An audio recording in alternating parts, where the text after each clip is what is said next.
Welcome home. We are WNST, AM 1570, Towson, Baltimore. We call it Baltimore Positive, at BaltimorePositive.com, out on the interwebs. This is going to be a fun one here this week, as we have stated that we are playing both Ohio baseball teams back to back at Camden Yards, which is, I don't think that's ever happened. If it has, it's sort of monumental in its own way. I remember back we didn't play the Reds except in the World Series and Sparky and Earl and all that. But we've been playing the Cleveland Indians, Tribe, now Guardians, all of my lifetime since Sudden Sam McDowell. We once stole their football team in Cleveland. I have long memories of that because it has been 30 years as the Ravens are celebrating at their Liars Lunch and kicking all that off here this week. I am going to the land of Cleve to bring in, I don't want to say he's my favorite Clevelander because that would insult Michael Regai and Munch Bischoff and some other people that have been here. Not Dave Zastidal, Kim Herring. I'm trying to think of other people I love from Cleveland. But Bernard Bokenyi was my one-time executive producer for all things Nasty Nationwide at Sporting News Radio and One-on-One Sports. He is now out in Cleveland. He has made a complete different kind of life after running radio stations in Portland, Oregon, and Chicago, Illinois, in his hometown in Cleveland, Ohio. He does things that put him on airplanes to go to Alaska and has a much more interesting life and fulfilling life with his wife and pet in parts unknown outside Cleveland, Ohio. We have been spotted together at Blossom, going to 80s festivals. By the way, dude, I'm having Wang Chung on the show next week. Yes. Get out. Get out, Wang Everybody Chung. have fun tonight. Everybody Wang Chung tonight. They were very good. I was very surprised with Wang Chung at the 80s Fest last year. I was not, because I know how good they are. I've been buying used CDs off a Facebook group, Ness, and I've got Wang Chung now on my list, along with Thompson Twins. I cannot find any Wang Chung yet, though, but I got to find it in the used groups, or it doesn't count. I saw Wang Chung open for somebody significant, maybe like some Richard Marx kind of thing back in the 80s. I got to look up who it was, but it was at Meriwether Post. I saw Wang Chung, and it had been 35 years, and I saw them with you at Blossom, which is just dude, that should be a bucket list place to go. I was talking to my buddy John Allen, rocker John Allen, about Wolf Trap being this beautiful place to go, and Meriwether is fantastic. If you've never been to Meriwether, it is the Lambeau Field of concert facilities on the East Coast. I think Blossom's in that Fenway Park kind of range for me, or that Dodger Stadium range, where like those were two of the best nights I've had in any summer in recent years, seeing Sammy Hagar and hanging out with you. And our friendship goes beyond sports and how much you hated Art Modell and wanted to hate the Browns. And you're old and mellow, and you're doing the really heavy lifting of democracy right now, chasing around some of these lying scumbag. We should have some people chasing Andy Harris around here, just about this isn't about politics. This is about lying. This is about civics. This is about disempowering people to vote. This is about imprisoning of Venezuelan citizens like myself, people that are kindred spirits and immigrants that come here, and sending them off to prisons in South America and Central America. I don't know what. I'm very inspired by your episode in what you did a couple of weeks ago. But more than that, the reason I'm calling is because the stupid Orioles are playing the stupid Guardians, and I don't have a stupid press pass, and we don't have anybody in our stupid press seat on Tuesday night because Luke has a family event that involves Easter and his religion and his family. And I'm being banned from going to bed. And I almost wrote an April Fool's thing about, like, I'm quitting sports. I'm not quitting on them because I'm writing a letter to Katie Griggs this week. They need to be held even more accountable when they're getting $600 million of civic money in my state for the second go round of these stadiums for these billionaires and the people who are representing your state in Washington, D.C. Yeah, I had an interesting run-in a couple weeks ago, Nestor, with esteemed United States Senator Bernie Moreno from Ohio. You're right. I still follow football, but I have pretty much moved on from the sports passion. I am utterly disgusted right now that we've got Capitol Hill full of lying bigots, quite frankly, who are just doing the work of the convicted felon in the Oval Office, and I'm tired of it. I'm a straight white man, and I've got to speak up because if I don't, we're going to have no democracy as early as 2026. I mean, they're going after women's rights to vote. That happened last week. The House of Representatives passed a bill to essentially prohibit women from voting if their driver's license doesn't match their birth certificate, which I believe 69 million women in this country Including my could wife, by the fall under way. that. Thank you. Because she took my name. We got married. She My lost her wife middle as name. well. Yes. And let's not call it anything other than they're trying to take away voting rights. That's exactly what they're trying to do. They're trying, and it's not the entire Republican Party, but it's this core group of Christian nationalists and Trumpers who have taken over the Republican Party. So everybody needs to wake up. But I did come across my Including esteemed people that are senator. Republicans need to wake up. Yes. Yes. Well, So, Nestor, I know you can relate to this. The censorship of our media is real in America. You've certainly been dealing with this for many years in Baltimore. But what the current White House administration is doing is they're prohibiting free speech and freedom of the media. The Associated Press has been banned from coverage of the Oval Office for nearly 2 months now. And I have an exception to that. I'm sorry, that's wrong. And I don't want to hear any BS line that it's, well, they're only restricted from certain specific areas. No, they're being restricted. The Associated Press is the torchbearer of journalism in our country, in our world.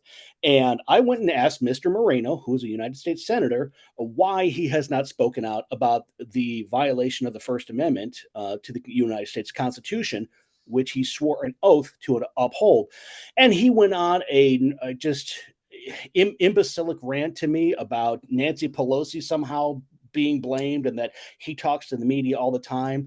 And as I asked him about the convicted felon in the Oval Office, which is factually true, I didn't commit those crimes. It's not my fault. The crowd of campaign donors I found myself in didn't really enjoy that truth very much. So I was heckled and I got a rambling, idiotic response, and my representatives are ignoring me. And quite frankly, anybody on Capitol Hill not speaking up against these crimes, they're they're part of this problem. And Well, I'm from watching Josh our Hawley democracy down, crumble. I mean, I don't have to go so far as to talk about what happened on January 6th and it being a crime and whether it's a crime and who was at the heart of the crime and who ran buses down there. And a Supreme Court justice's wife was involved in that in my state and running. So, I mean, there have been so many crimes. And when you let the prisoners out of prison who committed the crimes, and then imprison people who look a little bit like me, or they might be from the South American continent in some way. I am I'm very distraught about this. I've talked to Brian Frosh in recent weeks. I continue to have political people on in different spaces. Johnny O, I've been chasing him, and Kwesi and Fumi. I'm going to be in Catonsville this week as well. We had session here in Annapolis. I talked to the governor 2 weeks ago. Saw him on opening day in Westmore. So I'm as active as I've been, but what we've seen here over the first 10 weeks of this administration for people like you and others to take to the streets to say this is not changing a few rules or working some laws in someone's favor. This is a playbook of undoing a democracy and beginning really with supporting Putin, which should be the end. There's a lot of things that should have been the end back on the campaign trail in 2016.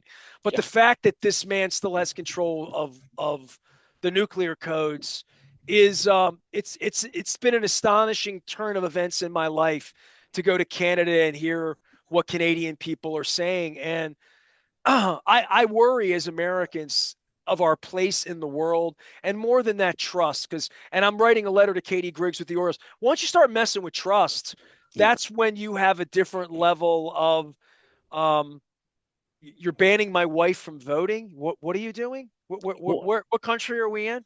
and why are we starting a trade war with Canada? This illogical explanation that apparently Canada is to blame for all the fentanyl deaths in our country is a bunch of BS. And so we're going to start a tariff war against Canada. I mean, that's like calling the cops on your neighbors of 20 years who you have over for dinner all the time. But rather than just asking them to turn down the music, you call the police on them. What do you do then? That's ridiculous. Nobody would do that. So we're alienating our closest friend and ally in Canada for what end? Look, Canada's not making the fentanyl. Canada is not killing millions of Americans. Yes, We have a drug problem in this country. We've had a drug problem for generations. That's nothing new. But starting a trade war with Canada is not a solution. And Nestor, where is all this money going to go? All this money that we now are paying in a tax, that which is what tariffs are, where is that money going to go? Because I know we've already spent $30 million this year for a convicted felon to go golfing, but we're also cutting $500 million in funding for food banks around the country. Now, you want to tell me that's American to cut $500 million, literally taking food out of starving people's mouths, but we're spending $30 million already this year for a convicted felon to go golfing. That does not make any sense to me, and nobody can stand and make a case for that. I want to say something out loud because I haven't had a chance to talk about this. Bernard Bokenyi's here. We're usually talking about the Browns of football. He was my executive producer at Sporting News Radio 25 years ago. He hails and lives in Cleveland, Ohio. The reason I reached to him is because the Orioles are playing the Guardians, and I'll have some other Ohio-related guests on this week. Just because I have traveled, I have made friends all over the world, people that I've kept in my life that have moved to Portland, Oregon, like yourself, and moving about and still staying in touch. And not just based on politics or sports. I don't know that we had that much in common with the sports side of things, but you get a little older and you figure out what's really important. And you mentioned the AP and the Associated Press. And if Dave Ginsburg was here, he would tell you I have my problems with him back on the Free the Birds Day. And I've since had him on. He's out eating a steak at the Palm somewhere right now. So I've known people in the Associated Press. I took stringer money doing Maryland basketball games, doing minor league hockey games in the 80s and 90s from the Associated Press and UPI, United Press International, back in the day. Reuters was another news service. I come from that background and of news gathering. And I find that there's so few of us left. And especially like when I get into the baseball world and Trumplandia of this, and I'm writing a letter to Katie Griggs about that this week, that these people think that like Masson and the Oriole Network is like not owned by the Orioles, or that they're not like employees, or that the Ravens can sit Garrett Downing with the owner of the football team and the coach of the football team and make it look like it's an interview when it's an intimidated, low-level employee speaking to the man who runs a billion-dollar company, a multi-billion-dollar company, Yep. and a head coach who's got $200 million in the bank and runs the building. That's not the same as a press conference. That's not the same as Art Modell visiting the barn back in 1996, 97, and 98 and coming out and sitting in front of fans and answering questions and being a community leader, a civic advocate, what like a figurehead, more than a figurehead, like a real person in all of this. And now the Browns want a new stadium in your community, right? So this is where the football thing happens. But I want to go back to just one thing on this Associated Press thing, because I don't want to meander, because I do want to tell this story. It's going to be the only time I tell this story, probably on the air. So those of you who stumble upon it on the radio or know Bernard and I was viciously sued. My company and two former employees of mine were sued by a woman who did not have a case, who was brought in to work for Masson and work for whatever Odyssey was called the time before this. Was between Infinity and Odyssey. I don't know what they were, but whatever they were at 1057, she was on the air there. Made my mother cry because their partner, WJZ, led the news on a station that I was banned from ever being involved in, other than when I was being sued. And I was sued, and it was a ridiculous lawsuit. It was claimed by a lawyer and a law firm that has since been disbarred and thrown out of Towson, and a guy that had a radio station years ago. So it's a tawdry little tale.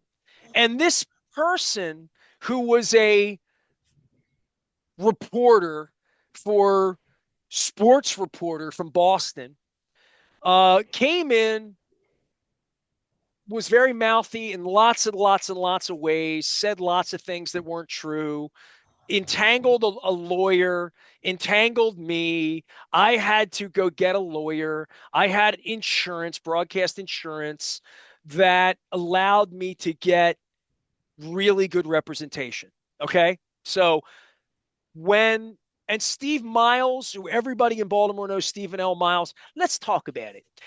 Steve's a longtime lawyer and a long time, like a friend of mine, like I talked to him 3 weeks ago. We got together for an hour and shot the breeze because Steve's one of my favorite people and one of the smartest people I know. And Steve was representing me in the early going, and then my insurance found me a lawyer.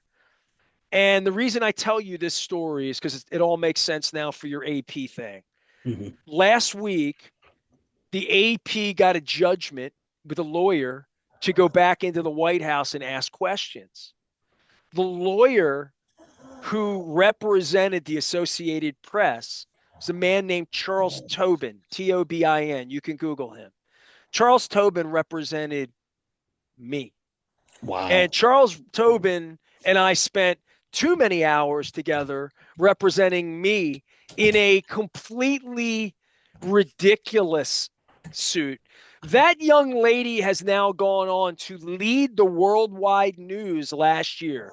She got herself into the news cycle by being a complete jerk to a customer. She owns some restaurant in Boston.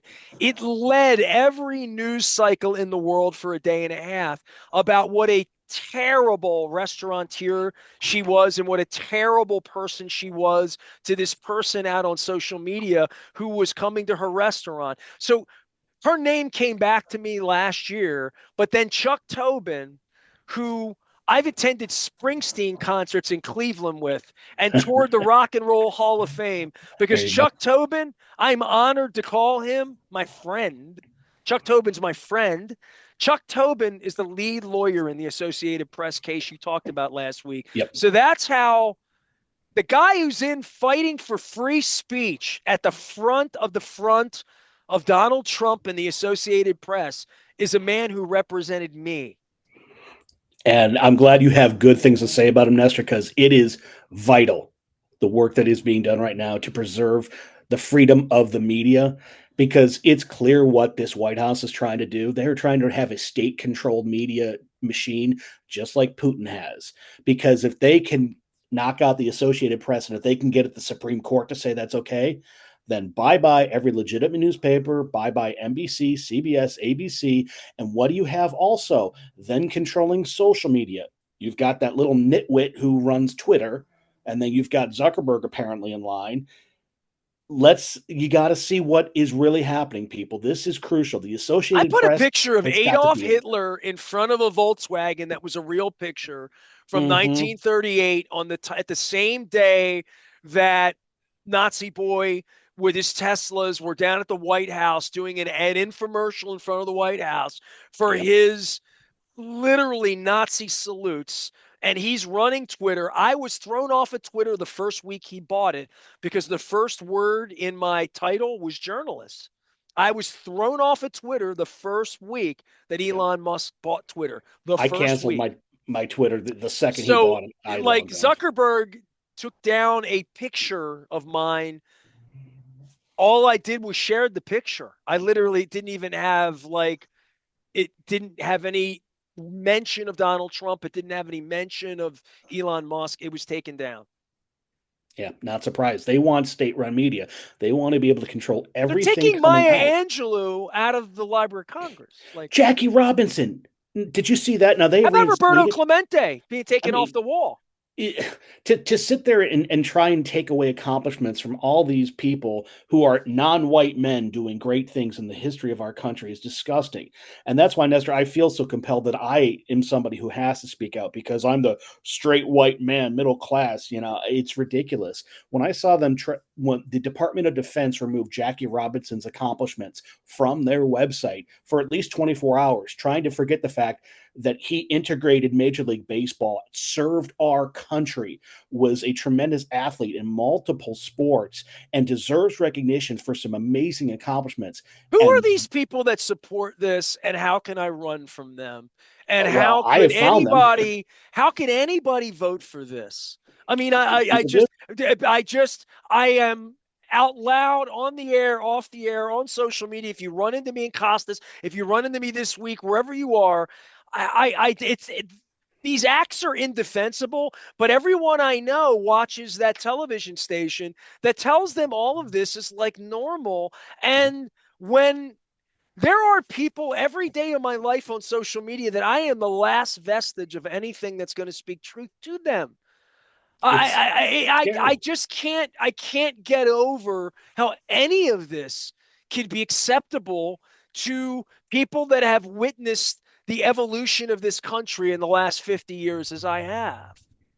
And my wife and I talk about this all the time, Nestor, and we've come to this conclusion.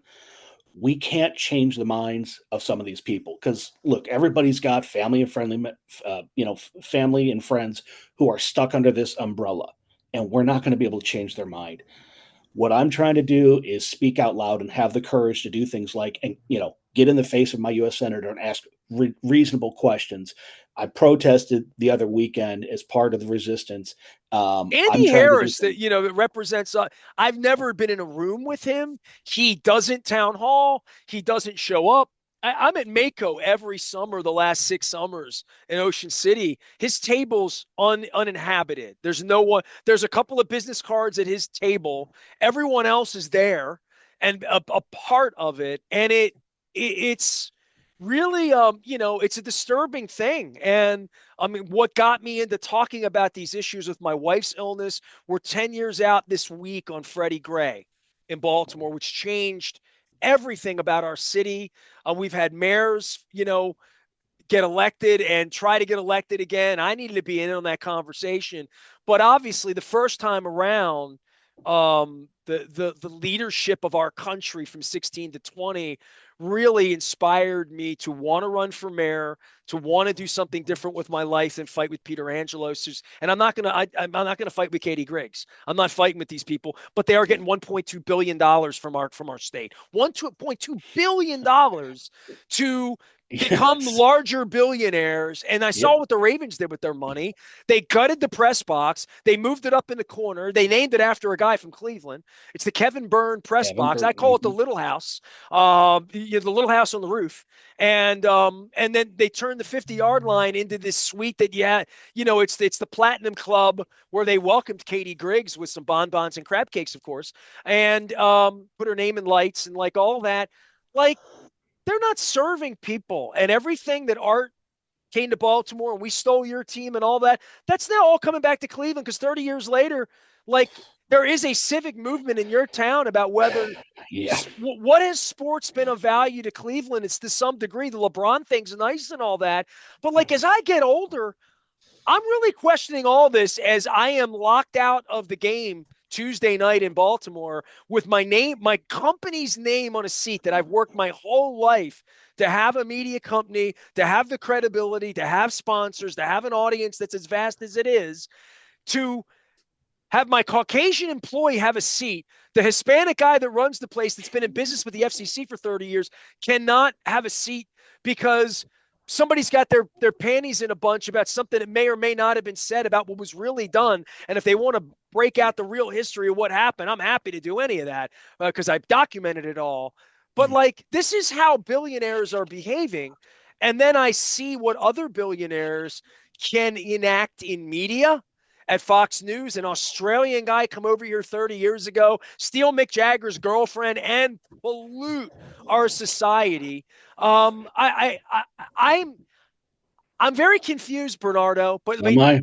back to sports. You're in Cleveland, and they're trying to build a new stadium again, right? Like, We've literally, we've right? got a billionaire here doing the same thing or trying to do the same thing. So I'll give you the Who had to quick. avoid prison a couple years ago, right? Well, yeah, Jimmy Haslam should be in prison. If you've never heard of the Pilot J fraud scheme, go ahead. He owned a company that stole money from minority-owned trucking companies, and he claimed he didn't know anything about it, even though he was on record, on audio recording while the whole scheme was being put together.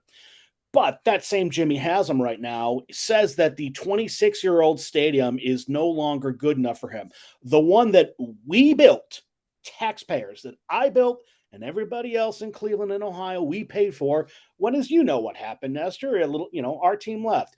Okay, we've already fought the league. By the way, the city of Cleveland holds still the only team or the only city that said no. That's our team. You guys got the football players. Okay, you got Ray Lewis, you got Jonathan Ogden, those draft picks.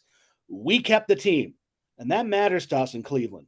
And I'm at the point, Nestor, where the NFL, get the hell out. You're not keeping my team. My team stays here. You can go somewhere else because Jimmy Haslam right now, wants to build a brand new domed stadium, and he wants up to $1.2 billion from me and all my other tax-paying friends in Ohio. Right now, the state legislature in Ohio, Republican-led, has a $600 million bond issue as part of their budget plan. It hasn't been approved yet, but they Six want to hundred give million. That's the 600 million. magic number. That's Yeah. the number we have here too. Yeah. So if they give 600 million to the Cleveland Browns, well, what about the Cincinnati Reds? What about the Cincinnati Bengals? All these other pro teams, Columbus Blue Jackets, they're all going to want $600 million. And then you're also going to have maybe colleges, because now college athletics are pro because these kids are making money. You can't be giving $600 million of our tax dollars to a billionaire. Jimmy Haslam also wants to build this dome stadium, not in the city of Cleveland, but in the city of Brook Park, Ohio. And it's about 6 miles from downtown. Because of what happened in 1995, Ness, and I moved past it, you know I love you, but when Art Modell took his team from my city to your city, we passed the Modell Law here in Ohio, and that matters. So let's talk about Yeah. Please explain. I'm going to ask Munch if I grab him this week too, and Daryl Wright, just all of you Cleveland guys. There is a thing called the Modell Law that I don't know that I've ever talked about out loud here. I'm in Baltimore. I haven't really read up on it at Cleveland.com and Mary Kay Cabot or whatever. And Lord knows I don't read the other guys' stuff that kept the Modell out of the Hall of Fame. But I don't. Give it to me, sports rate. Give it to me, soup to nuts. Go long form on this. So in 1995, Mayor Michael White, then mayor of Cleveland, was very vocal in leading our charge to keep our team, keep our colors, and that meant something to us. I watched him, by the way, that last game in 95. I was at that game when they ripped the stadium apart against the Bengals. Against the Bengals, yeah. Yeah, I was at that game. I was at the corner that's still like the park. Is that like 3rd, 6th, 9th, whatever that is? Westford and Lakeside. There's a park there. He stood up on a podium and he yelled the team, the name, the colors, the team. It was a 3 thing: the name, the color, the team. You're not. In other words, you ain't getting anything. They wound up keeping the name. They wound up keeping the colors. They didn't keep the franchise, but they got 2 out of 3. And Meatloaf would have said it. Yeah. I saw Meatloaf at the Cleveland Convocation Center. 2 out of 3 ain't bad. Yeah. And we're the only city, Nestor, who has done that. St. Louis lost the Rams. I'm aware of that with look at my Baltimore Colts stuff up here. So I'm aware of that. Exactly. And you and I, we've been through the same thing. But what the Modell Law essentially states is that the owner of a professional franchise in the state of Ohio cannot take a team out of the city without meeting some certain criteria. And one of them is if they're claiming they can't make money, that they're losing money in the current market, there's a 6-month window of time in which a public group is allowed to offer up an opportunity to buy the franchise. And there's also language about public funding for stadiums, that if a franchise receives public funding for a stadium, that they can't relocate. So what is happening right now, what Jimmy Haslam wants to do in moving the Browns from downtown Cleveland to Brook Park, Ohio, violates state law. Now, he's lawyered up following Trump's kind of guidance. He's trying to get around this. Well, he's trying to undo the Modell Law that was put in exactly to stop this exact thing. I was going to call him a crook. He's not really, but whatever. In my book, he's a thief, but goons I can like say this. I got a goon. That's a good word. That's a hockey. Yeah. It's hockey playoffs. Goons. And he bought this franchise knowing full well, first off, that we're psychotic football fans. Okay. And we're not kidding around, and that this law was in place. He cannot pick up and move his team. And there weren't a lot of rules when he bought the team. This is just one of them. You can't leave the city if you buy the team. Exactly. Pretty simple. And you know what? Getting a quarterback and winning a few games would be nice. You know why you can't move the team? Because we've invested 100 years into having you here, and we've seen it go the other way. And because we've been effed, and this is what I'm saying to Katie Griggs this week, because I remember Abe Poland taking the bullets, because I remember, hold on, I have a little history lesson for you. You ready, Bernie? Yeah. Here you go. Remember this? Remember this? Remember that? The Mayflower moving trucks.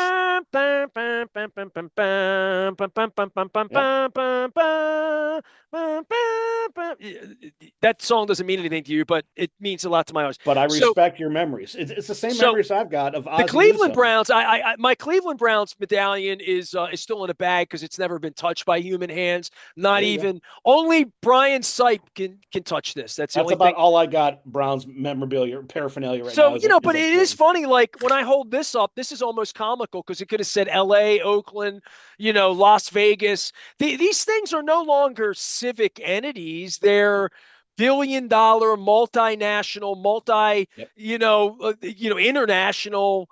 Um, we now have a partnership in the UK because the Ravens can make more purple money over there, and they'll play game. They'll start giving games away over there, but they can't do that because the PSL says the PSL. Oh, who the hell cares about the PSL? Nobody cares about that. Let's do it. Let's see. If they sue us, we'll just beat them up in court. Yeah. So I bought poor suckers licenses here. I pimped it. I spent millions of dollars buying, selling tickets, road trips, goodwill, media. Somebody called me an ambassador, a goodwill ambassador. Someone said that I helped build the enterprise of the Ravens here when they came here as damaged goods in your mind and in the mind of a lot of other Yep. people.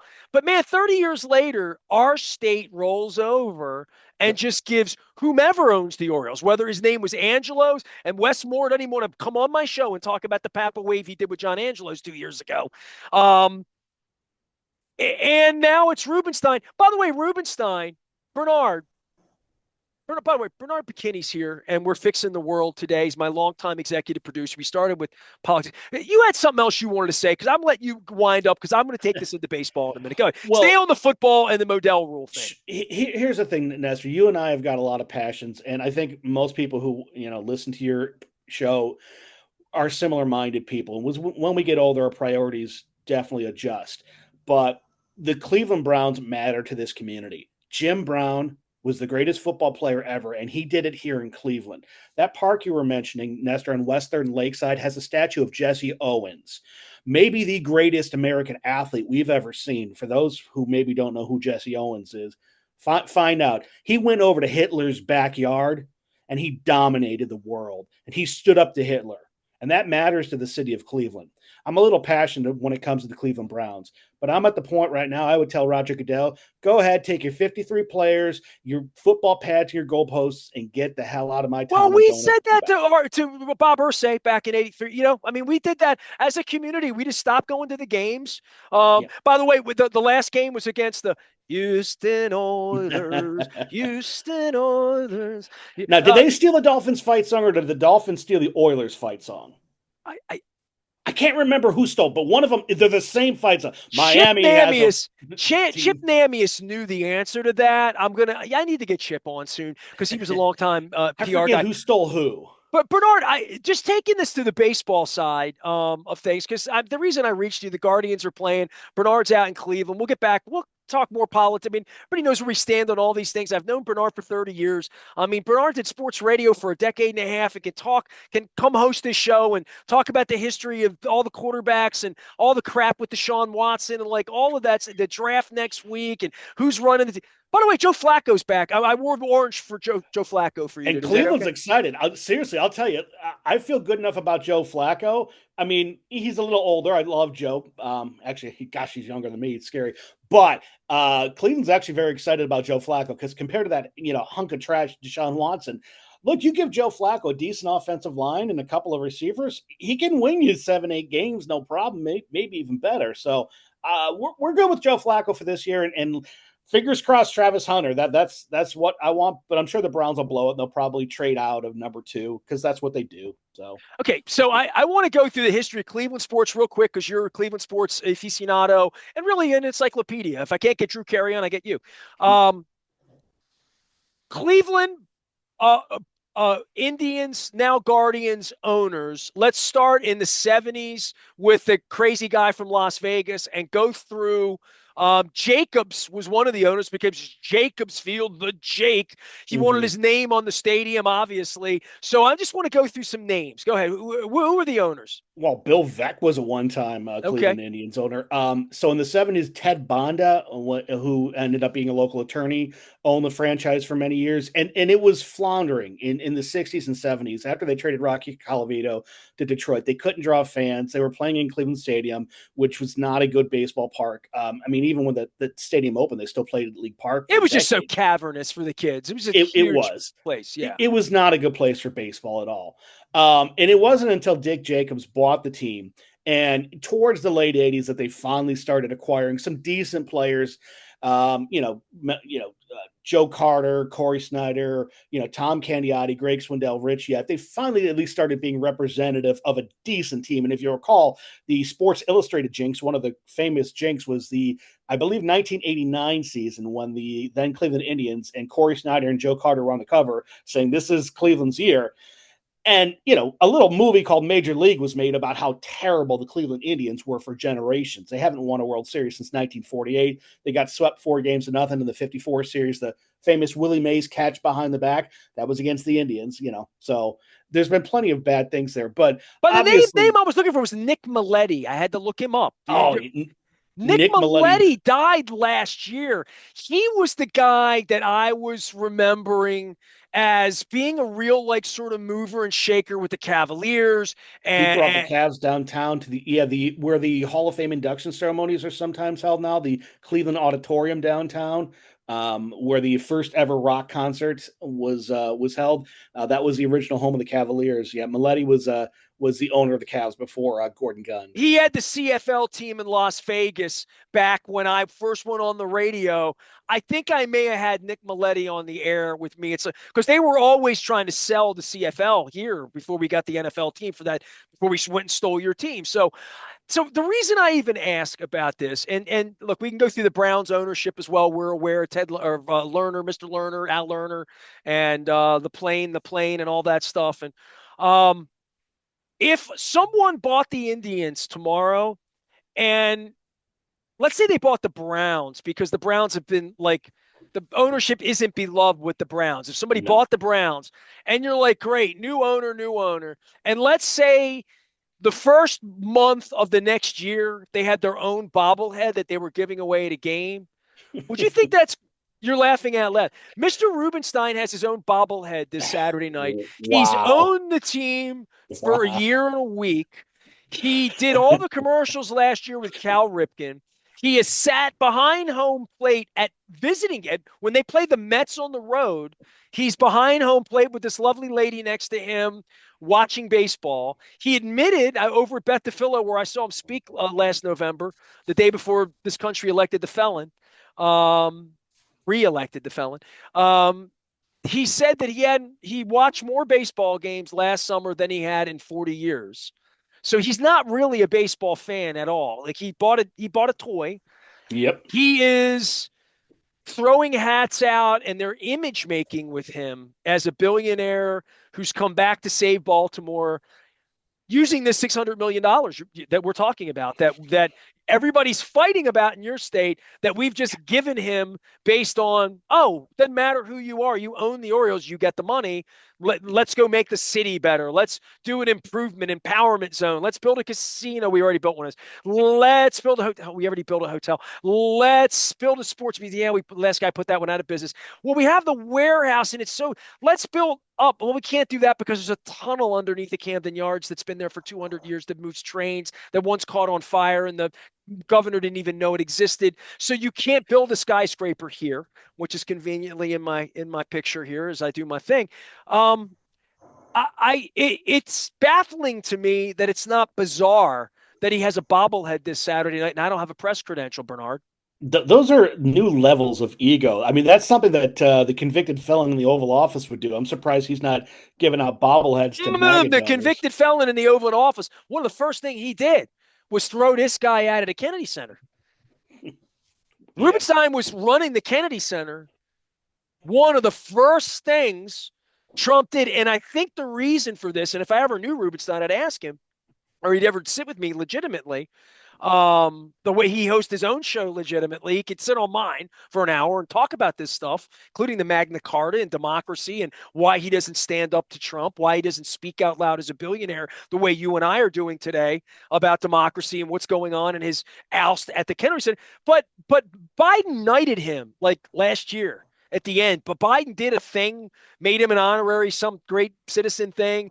And that clearly means Trump needs to get rid of him, right? So one of Trump's first acts was to axe, and not ask a question, axe David Rubenstein from running the Kennedy Center. So I would think David Rubenstein would have a few things he could say about Mr. Trump if he wished to. He does not ever disparage Donald Trump that I know about, not even economically, not even on issues like pointing at maps and saying hurricanes are going to hit Alabama, or talking about injecting bleach during a play, things that happened the first time around that should have been deal changers, game breakers for any billionaire saying, dude, you can't run this country. No, no, no, no, no, no, no. I'm going to get my money involved the way Nazi boy did, who runs Tesla. And we're going to make sure you don't get elected. I didn't see David Rubenstein doing that, but he does have a bobblehead on Saturday. He does throw a nice hat. Well, if I get that bobblehead, I'll make sure to send it your way, Ness. But I tell you, if Jimmy Haslam, the owner of the Browns, ever said he was giving away a Haslam bobblehead, that would not go over well at all. It'd be like one of those Mike Pence bobbleheads on January 6th, kind of like one of those, probably. Yeah, probably. Yeah. I mean, yeah. I mean, these billionaires it's out of control. And Nestor, like you and I are. But here we've already given them the money. Right. Well, yeah. So I'm out with you right now. And you're like, not only are you chasing down congressmen about democracy and your wife having the right to vote, but like the notion that in your state, the Browns, the Bengals, the Guardians, the Cavaliers, the soccer team in Ohio, the Crew, right? The hockey Cincinnati team Reds. in Ohio, the state institution in Ohio, which is bigger than any of these, right? Yes. As big as the Browns are, Ohio State is a bigger money machine than even the NFL team in Cleveland. They are, but it's funny you mentioned all those pro teams in Ohio, Ness. Every one of those teams have got a brand new stadium or arena within the last 25 or so years. And you've been to Dodger Stadium, you've been to Fenway Park, Wrigley Field. Those are older buildings, right, Nestor? And they're perfectly fine right now today. Lambeau Field opened in the 1950s. So this notion that these stadiums that are only 25, 26 years old, like here in Cleveland, need to be taken down and rebuilt, that's not happening. It's not my fault that your infrastructure is poor here and the access to the lakefront is terrible. We've been arguing about that for generations in Cleveland. So you know what? Pull out the shoreway, look at what Seattle did, build an underground tunnel, and build some pedestrian bridges and new parking garages. Do like Pittsburgh or you have in Baltimore with parking. Hey, here, why don't you do this?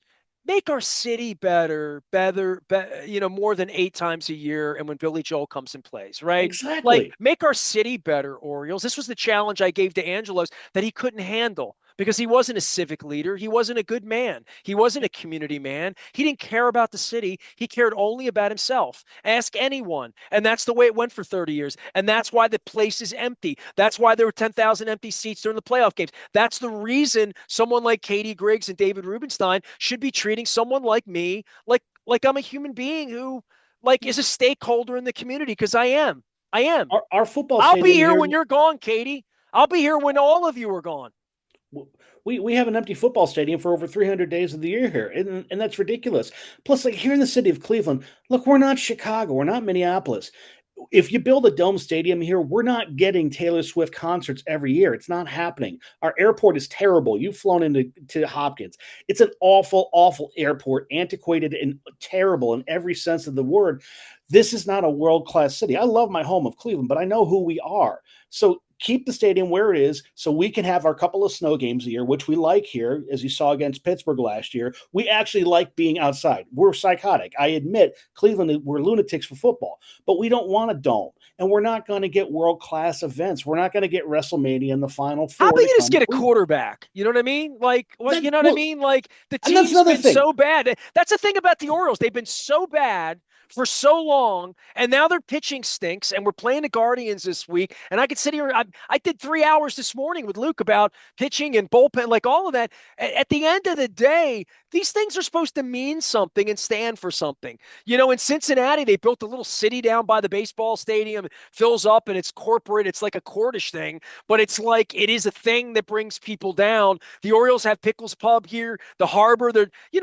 Help us fix the harbor. Build a Yeah. bridge to my city and making it better and safer and more educated so that instead of taking Maya Angelou off the wall, you're showing people what they can be and what their potential can be here in this city. Instead of banning the Venezuelan Baseball Hall of Fame last name, Oriole Hall of Fame last name, 35 years on the street speaking truth and loving baseball. Instead of saying you won't shake my hand, why don't you invite me in and maybe I'll be an advocate of the $600 million that you're going to get essentially to throw everybody out of the press box and put them in left field anyway, because that's what's going to wind up happening. And that's your money, Nestor. You should have a say in where it goes. When we pay taxes, all these things in sports, we've got to understand, no matter who you are as a sports fan, when you hear these billionaires trying to get this levy passed or this state bond, that's your money. And same thing with our federal government. That's why I'm so upset about what's happening right now. I mean, $500 million is being taken away from food banks all across the country. There is nobody that should be supporting that. Nobody at all. But that's happening and nobody seems to be upset about it. So based on giving tax cuts to the wealthiest people in the country. Yeah. And spiking the stock market dumbfounded. last week and putting my wife's 401k 20% down. I don't even want to look at my 401k. And did you see, Nestor, on Thursday, there was a 10-minute window of time at about 10:30 Eastern time on the Dow Jones, where the Dow went up, I believe it was 3,000 points in 10 minutes and came right back down because there was a rumor on social media that he was going to take the tariffs away. That is volatility, Nestor, that is not good for our economy. You cannot have the stock market reacting that crazily in a 10-minute window. I'm not a Bush man, even though I've met George Bush several times, actually. But his brother, when he ran against Trump back as the governor of Florida, which seemed bought off at the time, and then I saw the clown running around Naples last year that's currently running Florida. People lining up to get a picture with him, and I thought, oh God, you mean raise your bar? But yeah. Jeb Bush said that that Donald Trump was a chaos candidate when he was talking about women on the thing bleeding out of their whatever. When all of the grab him by the hoo-ha that was going on with the other Bush, Billy Bush, who had his career taken away for just freaking standing there and being in the odious air of Donald Trump in the 2000s, and said that he'd be a chaos president. And he was right. He was a chaos president the first time. It's absolute chaos. And the fact that anybody that we ever signed up for this, and I'm not making any case for Biden or Kamala Harris or the Weekend of Bernie show that turned into, which was embarrassing, and the Democratic Party putting up unwinnable candidates based on all sorts of things that they had no data to be able to win an election. Yeah. The morning after that awful, embarrassing debate with Trump and Biden last year, I text the people I have connected to Gavin Newsom, and I can't believe they just didn't, because he would have won. Well, so if you're going to talk, I haven't said this even out loud. Like, you had to have a candidate that could win. You had to have a candidate that could win. That they didn't win, and now we're all paying the price for what is really a bunch of fringe lunatics running the country, which is really what's going on. That's really where it's at. My wife and I talk about this, and we said the Democrats have to have a straight white man as their next candidate. So Gavin Newsom's up. I mean, we could talk about candidates. I want Gretchen Whitmer myself, the governor of Michigan. I don't know how much you know about Gretchen Whitmer. There's so much misogyny that 69 million women could have their rights to vote being entangled last week, and we don't have 69 million women in the streets. And by the way, nobody votes in this country too. So going back to how many people in your state didn't vote at all, or in Pennsylvania, where I spent Saturday night, in these swing states, you mentioned Michigan, the places where people don't vote, where it matters a lot. I've met a lot of tenderfoots in Maryland that tends to be very, very blue until Larry Hogan runs it for a term or two, or until Bob Ehrlich gets me to pimp for him. Never again. And Bob Ehrlich and I had some face-to-face words about how I felt about the embarrassment I feel on behalf of me and my name and my family forever supporting him, and Kendall Ehrlich as well. I'm on the record personally with him, so I'm not talking out of school. I'm talking about what I said to him when I ran into him. Um, I think of myself as a centrist. I really do. I think of myself Same as here. someone who is sensible about money and about taxes and about wasted money and about bloating and about military bloating and about media accountability and the way I've lived my life. You know what I mean? The way I've lived my life as an employer, as a job provider, as a purveyor of truth, as someone that's battled billionaires stealing money from the state and saying they're making my city better when they haven't. The Baltimore Orioles have not made my city better. They haven't. They've had potentiality to make my city better, but they haven't. And now, I have to come here and be clean at 56 in case I die or they cart me off to some El Salvadoran jail and they have to figure out how to get me back. And I need Chuck Tobin. Like, I have to speak truth about where all of this is at this point because I wake up in April of 2025 and it's really absurd. And in a lot of ways, like that your state is fighting over these sports teams and giving them money. Here they just give them the money and I can't get a press credential to cover the baseball team tonight. It's insane. We all have got to wake up, Nestor. I think that the fact that last week, like you said, 69 million women right now may not have the right to vote next year, and that is real. That is true. Or they're going to have to scramble and run through hoops in order to vote. Which is going to discourage so many people because ultimately that's what they're trying to do. This faction of the Republican Party, they're trying to put enough obstacles that are just going to make it the that much lines harder. in Milwaukee 4 years ago were a disgrace.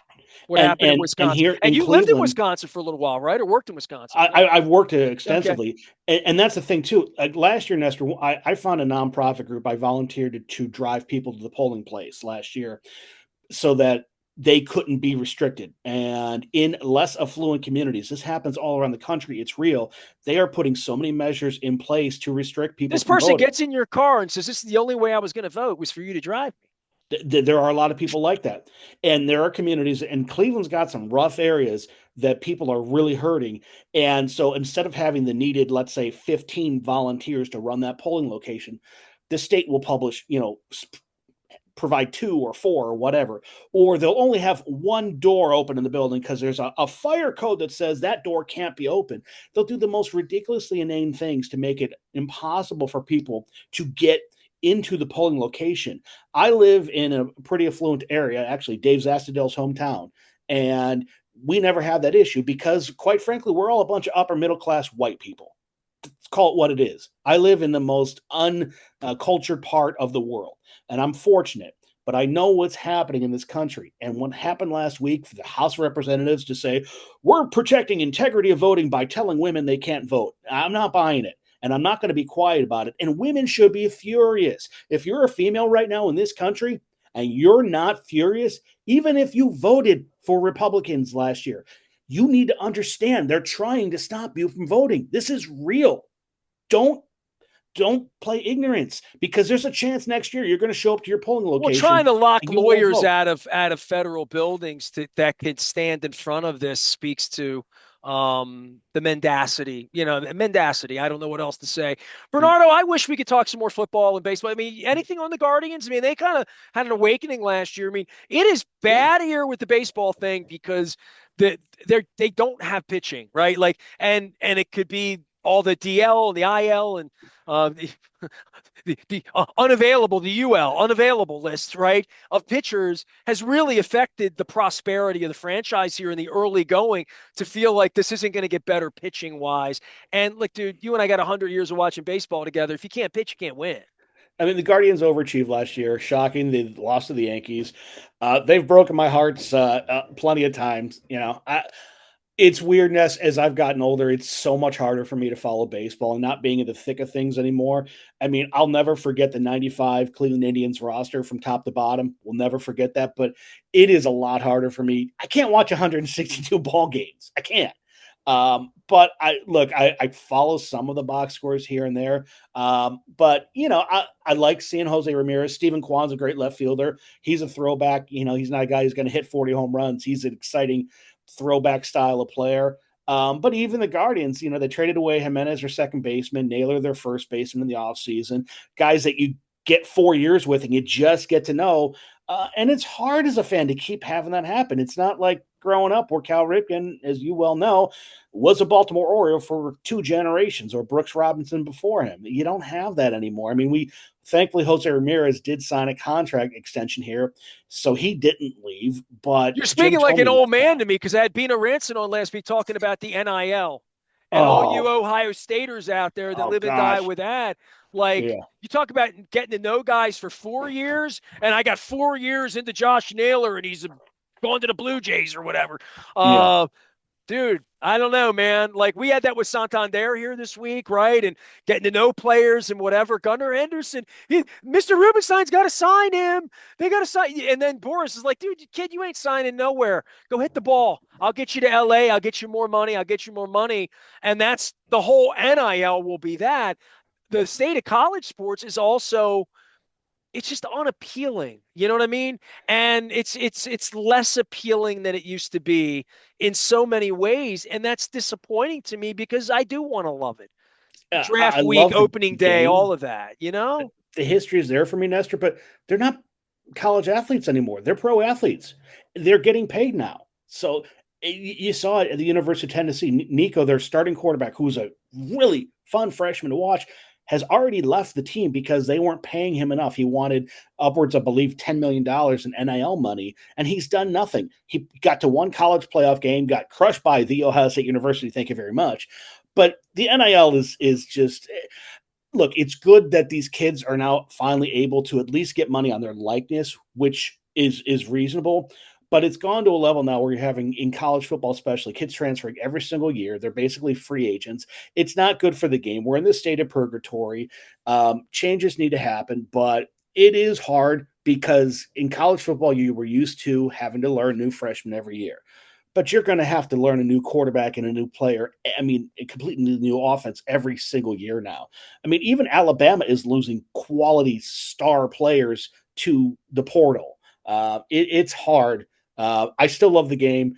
Look, Ohio State bought a championship this year. I know they did. I enjoyed it, but let's call it what it is. It's no longer amateur athletics.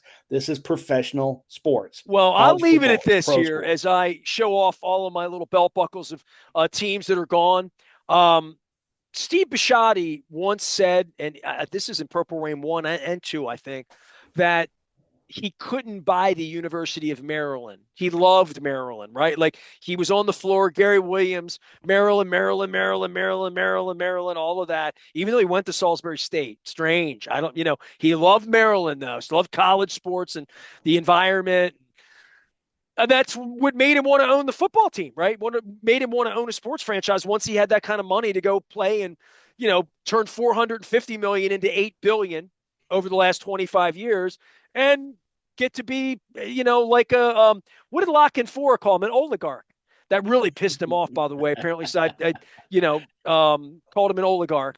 And so in the day, he said, I bought the Ravens because I couldn't buy Maryland. Well, now you can. Now you can. Yeah, I You mean, could literally. you could buy the quarterback. If you want to spend $20 million, go buy a quarterback and a running back every year. Yeah, you could do that. So I remember it's when sad. Ned Beatty sat at back to school and talked about the honorarium that Thornton Mellon was going to be handing down at the university there. We have Back to the Future scratch offs, not back to school. I'll be doing that on the Maryland Crab Cake Tour. I am putting together something that if serendipity winds, and serendipity is spending time with people like Bernard Bokenyi, my longtime producer at Sporting News Radio 25 years ago, and 101 Sports out of Cleveland, Ohio. I have a fun serendipity show that may be coming Thursday to the Beaumonts in Catonsville. The Maryland Crab Cake Tour is back out on the road. Next Wednesday, we will be at Cooper's North. I also have a really cool guest in line there as well, a couple of cool guests. I hope I can get her out. And then on the 30th, we're going to be at Coco's Pub, and Jamie Costello's in. I've already heard from him, so that's going to be great to have Jamie out. We're going to talk about Little League Baseball and things that make Baltimore great as well. People like Bernard Bokenyi make Ohio and Cleveland great. What's the best thing about Cleveland, Bernard? Affordability. That would be what I would say. You can actually afford to live here. That's it? That's all you got for me? Well, I mean, I could go on as you know, I home thought you were going to of the Rock sing and Roll Hall Cleveland of Fame. Rocks, and I thought you were going to go all Drew Carey on me, dude. I didn't know what you were I going to. could go pierogies if you want. Home of Jesse Owens. We created Superman. John Heisman was born here. Look, I can go on about Cleveland. It's just Arsenio Hall, right? Jay Leno. Jay Leno. We had the first ever traffic light in the city of Cleveland. The first ever gas mask was made in the city of Cleveland. Again, I could go on all you want Michael about Cleveland. Stanley. From my alma mater of Rocky River High School, the great Michael Stanley. We had one of the first ever MTV VJs, Nina Blackwood, also from Rocky River High School. Dude, I went to Dundalk. They put me in the Hall of Fame. So, like, believe me, we don't have anything nearly as good in my high school as what you're talking about. Like just in a general sense, I didn't have anything. Yeah. Rocky Run High School. I'm gonna have to Google this. Who Rocky else went River there? High School. Nina Blackwood and Michael Stanley. And you remember Martin Martin Savage, longtime CNN anchor? Uh huh. He's also a Rocky River High School grad. So there you go. How about Martin Mull? You had Martin Mull, the late great Martin Mull, right? He was another Clevelander. Yeah. I So took a look, picture with him go on one day. about Cleveland all you want. All right. Well, Terry Garr, Clevelander. I vacationed last summer. Where? You were in Blossom, right? I came to Cleveland. I invited you down to Tremont with Munch. We had delicious breakfast at Lucky's. I had a shipwreck. I took a bunch of scones home to my wife. I mean, I love your city.